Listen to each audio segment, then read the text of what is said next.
Rapaz, Letícia, eu te falei pra não comer mais meus tacos, não posso nem mais esconder em lugar nenhum, que tu acha? Tem nada de cachorro, pai, é? Fala, mulher, tu não pode comer meus tacos em paz. Toda hora é isso. Agora tu não para de comer, né?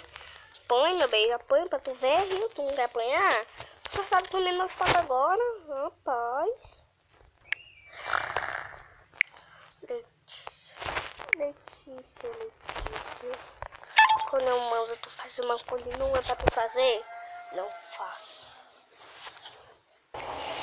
Quando eu digo pra você não fazer, você faz.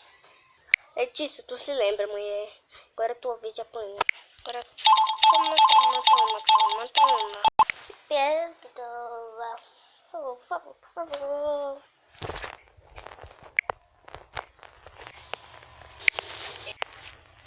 Tá, eu te perdoo por meu oi roxo, mas você tem que fazer uma... não. Pior do que nada. Pelo menos eu não tô limpando muito assim essa carteira.